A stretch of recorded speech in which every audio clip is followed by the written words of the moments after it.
Hi, my name is Walter today, and welcome to the Grimm reality. And I have to say, I was told about the Batwomen trailer, and wow, just the hate was. I mean, you would think that the woman you would think the woman has no mama with the hate that they got from this trailer. I mean, 100,000 dislikes. So it was like, whoa, how bad is it? Should I even check it out? That's what I was thinking, and I checked it out, and I'm gonna give an honest review, breaking down some things and explaining some things, because I actually, familiar with Batwoman as a character, not the actress, but the actual character. So, I will say this is the perfect SJW character. It more so than Captain Marvel, for which they did a horrible job with that publicity, and more so than Supergirl, which they should have left well enough alone. First, let me say that when they create female alternatives to the male characters, such as Batgirl and Supergirl, and I use Batgirl and Supergirl because those are the true alternatives to the male characters. Batwoman wasn't so much so. She came later. Batgirl was meant to be a female admirer of Batman. That's common. Batwoman, not so much so. Batwoman was supposed to be a stand-alone character in the sense that she started herself. That's the whole thing. She is the opposite of Batman. That's why she's Batwoman. Go with that. Secondly, the Supergirl, they would have did better just letting her be, show the storyline as she's growing up and maturing into this age, and probably dealing with the whole age difference between her and her younger cousin. If they would have stuck with that storyline, they probably would have did a lot better. However, I did see this video, and I checked it out, and I gotta say, the video was pretty comic accurate. The trailer, I'm thinking it was a bad edit job. Somebody wasn't doing their job correctly in editing. That's where I'm at with it. I'm gonna break down some of the things. First off, the character is meant to be a female version of Jervis Tetch, which is the Mad Hatter. Her name is Alice in the TV show, and if you just drawing the whole Alice in Wonderland type thing, that's where you see the villain with the white rabbit mask, as in the white rabbit, Alex down the rabbit hole, that kind of thing. That's her shtick. The trailer opens up with a woman saying that Batman has abandoned them. And because of this, they started this private security firm that's starting to take up some of the security functions. To me, that's just ordinary business. Anybody that's going to see an opening, they're going to go for it. That's neither here nor there. The thing about Batman leaving, anybody that's ever read a Batman comic book knows this isn't the first time Bruce has ever did anything like that. So that's pretty common. Bruce could, matter of fact, Bruce Wayne is truly the mask. Batman is the true self. I mean, he could cast out Bruce Wayne. There have been storylines where Bruce have literally cast off Bruce Wayne and recreated somebody else with a different identity. I mean, that's pretty much his thing. But like I said, Bruce has they have done the disappearing act before. So much so that there's actually a contingency plan for that, and that plays into the trailer. I bring this up because it plays into the trailer. Bruce has two major costumes, and the main costume is his, and the second main costume is Dick Grayson. If there's ever a problem or should he die, Dick Grayson could assume the role of Batman. Okay, enough on Batman. Let's get into this trailer. First off, this character, KK, she has prior military experience, so that kind of tends to the stuff. And in it, they have a flashback of her in basic training, and I know, and it's reminiscent of the whole back story of Captain Marvel, but in this case, this is her in basic training. And there's a section in the trailer where the drill instructor goes, if you got a problem, you want to bring it to the squad. Is there anything that the squad needs to know? Let me be abundantly clear before feminists get their proverbial panties in a bunch. This is common in the military. It's not, they didn't single her out because she was a female. They didn't single her out because she was a lesbian. That's actually common in the military. If you're beefing with your partner or teammate, they will say that. I mean, your squad mate, they will say that. If you bring it, you know, if it's a big enough problem, you want to bring it to the squad, which means, you know, maybe we can squash this now. That lends more to unit cohesion than anything else. It's actually used in basic training and anything, even in paramilitary training. It's because it figures if you would prioritize the mission above personal stuff. I mean, you can hate this person, but you got to work with them. That's the kind of thing. So, with that being said, the trailer opens up with this woman named Alice.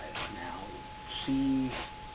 I just got into, she's the female version of the Mad Hatter. We got that, the Alice version of it, I suppose. Now, the problem people get with the trailer is she goes off after her friend who is kidnapped in this trailer by a man in a white rabbit mask. And they call her up, yo, hey, so-and-so got taken. Why they will call her up, maybe she was an emergency notification, who knows. But anyway, that's how she gets involved in the story. And, you know, she follows some things, she brings some evidence. Her father/supervisor probably tells her to stay out of it, let them deal with it. This is an internal matter. She doesn't. She goes after the people and find out that there are more than she can handle, even with her military training. You see her kicking butt. You know, I could believe this because she's prior military. She has that kind of martial art training. Okay, I could buy that one. That one I could go with. That's pretty common. Another thing she does is, which the way she finds her way into the Batcave is another way people got problems. Now, in the storyline, they say her and Bruce Wayne are cousins, and that's how she knows where Bruce is. You know what? If that's how they want to use the vehicle, if that's how they want to open that up, I'm willing to go with it. Okay, it wasn't in the storyline, but hey, anything's possible in this storyline. Okay, like I said, I don't know what continuity they're using, but it's not the original, so let's not go there. And anyway, he goes there. She goes in. She busts in. Wayne Tech Security comes in. It turns out to be Lucius Fox's son. He, you know, his father created the Bat Gear in this storyline. So, and she, he goes, "You owe my boss a new door." Well, she looks around, she finds his mother's pearls. She finds the case and turns it clockwise. It opens up the port to the Batcave. Now, if anybody know anything about Batman, there's no way in hell you're gonna find this without Bruce, without prior knowledge. First off, you're looking for something in a place you don't even know it's at, so it's hiding in plain sight. So I'm not buying that. So they explained that with her being his cousin. Let's go with that. I take Grimm to that one. You want to use that for the vehicle? Let's go with that. Let you give you enough rope with that one. But anyway, she finds her way into the Batcave, and you can tell in this scene there, she looks at the bat suit, and you see the bat suit. Now, if you look at the bat suit, it looks rubbery, and it looks like that for a reason.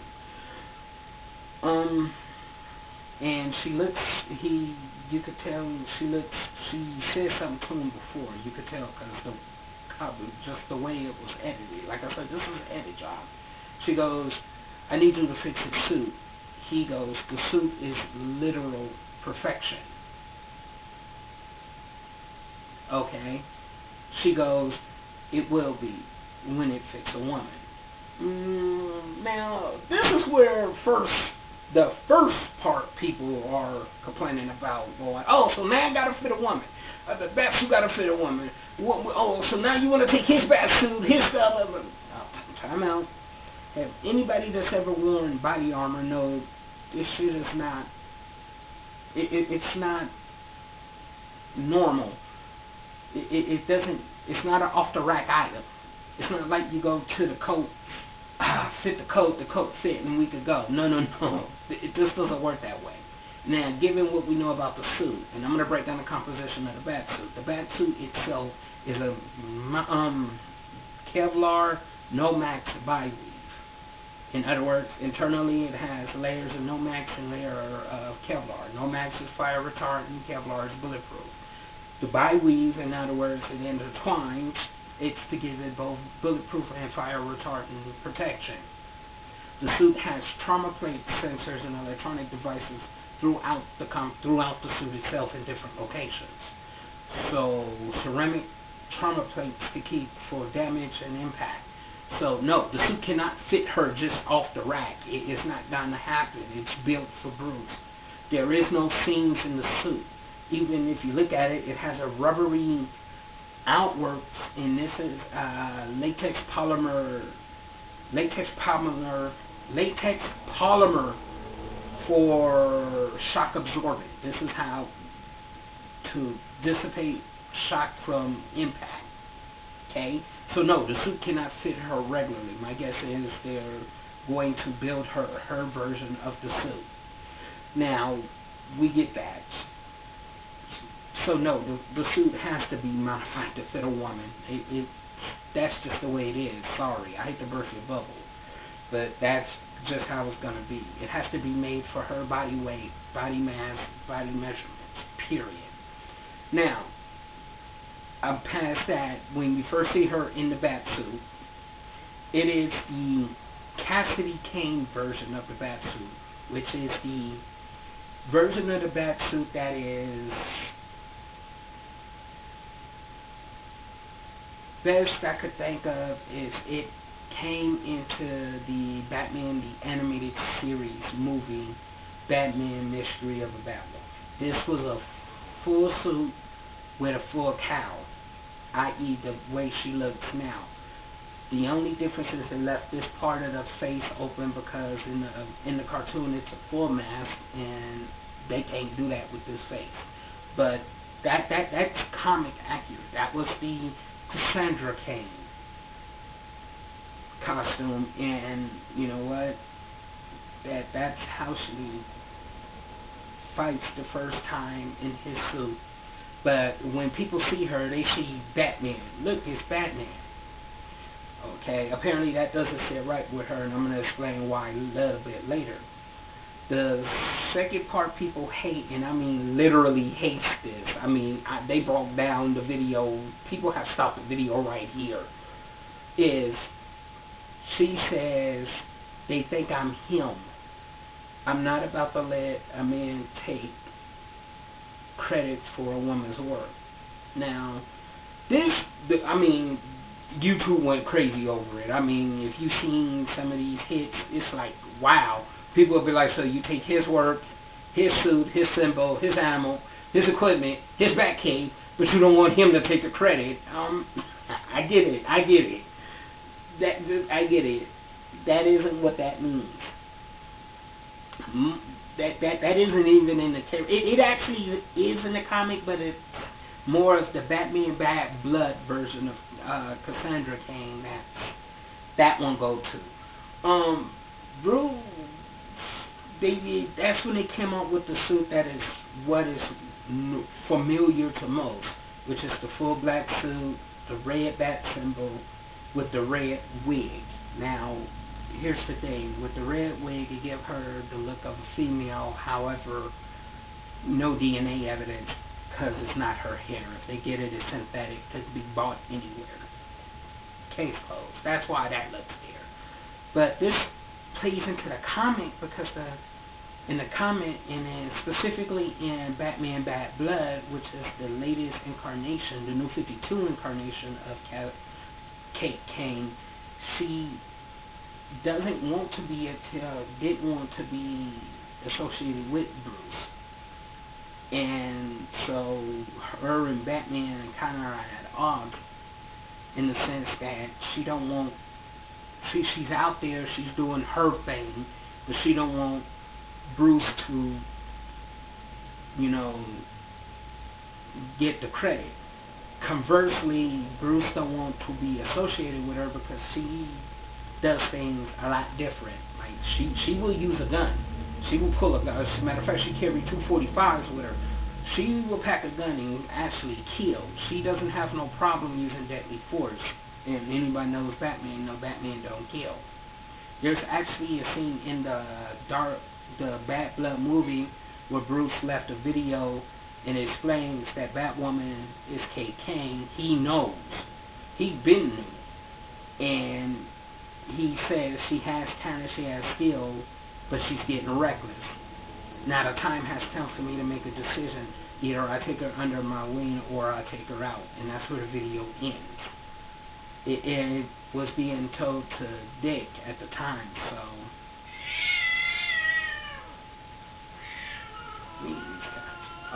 excuse me, I got cats, but so she that's her thing. She didn't want to be, and this is comic accurate. This is actually in the continuity, so I don't see a thing. Now I can honestly see people are going, she took all of his gear. If anybody knows Batman knows this stuff is not, he doesn't care who uses it. It is, as long as it's used properly, he doesn't really care. Batman is a mental, not in the sense it's a mental, in the sense it's his true self. Anybody can become Batman. He actually knows this. Anybody that's ever known Batman knows he's actually set up for this throughout the storyline. And this is not the first time he's done a disappearing act. Like I said, I don't know what storyline they're using it from, where he isn't there, but considering they just ended Gotham, so with Bruce popping up, and I didn't even watch that because I couldn't even get into that.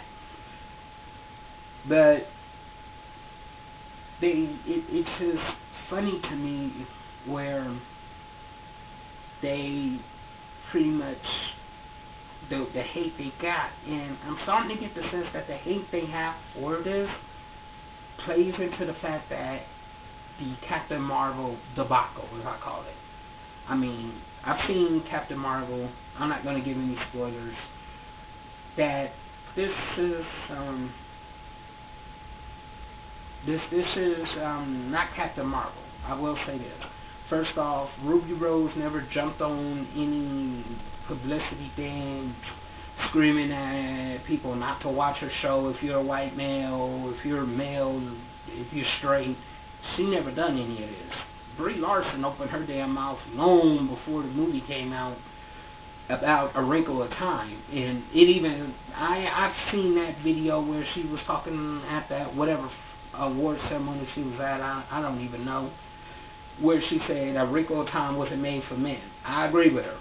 Wrinkle of Time wasn't made for guys, because frankly I don't know any guy that went and seen the movie other than critics, unless your girlfriend dragged you. Unless your girl dragged you and you went and said, baby, I want to go see A Wrinkle of Time. Alright, I'll go with you. That's just pretty much what it was. That wasn't for a man. No way that was for a man. And I don't think she realized she was stepping into a character that was made for men when she said it. I personally think Disney should put in her contract, you can play in the movies, but you can't do press conferences. Just shut up. Not that you can't speak because you're a woman. Just you want to put your political views, keep it away from our movies, because it's breaking our movies down. But this is pretty accurate. I don't know what people want. And as far as CW becoming cringeworthy, hey, you know what? CW has always been for the tween market anyway. I mean, there's been a few good shows that we could get into, but mostly it's for the people that like drama. I mean, this is The Hills and Lawndale and Vampire Diaries, and this is for those kind of generations. I mean, if you're a true comic book fan, Arrow was pretty much your only saving grace, and after a while it just dragged. You felt that it dragged on, so. But like I said, I looked at the trailer, and the trailer is pretty accurate. I can't really complain so much about it. I will suggest watching the show. Now, that doesn't mean I'm all on board with Ruby Rose and she can no. I'm just saying, judging by the trailer, I could tell there was some editing, some creative editing, and some conversations were cut short just by context and syntax and the way they spoke. You could tell the conversations were longer. So, I don't know why CW Market think this is a good idea to push this lesbian-only TV show, but, I would suggest watching it as you're a DC fan. Watch it first, then make an opinion after a couple of episodes, then make an honest opinion of the show. Don't base it on the trailer, because the trailer suck. I'm pretty sure the episode, even the pilot episode, will be a lot longer and more detailed in the storyline. That's how it was with Captain Marvel. I mean, I looked at some of the stuff and the way Brie Larson looked at it in the Captain Marvel with the green uniform. I could see why she had, most of the publicity stuff they used were like she had no acting, no acting. It actually makes sense if you've seen the movie why she was like that. But I'm gonna cut this short right there. I'm just gonna say watch the movie when it come out and judge it then. I mean, because I've seen a few episodes of Titans and I couldn't sort of get into it because honestly, it just didn't feel right.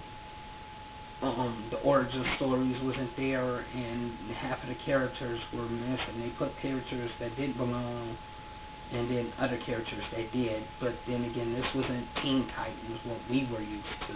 So, in the New 52, they kind of screwing up a lot of continuity. So, but let's just give this one a chance. That's all I'm saying. Now, I'm gonna leave it like that and let more stuff go. So this is Walter with the Grimm Reality. Later.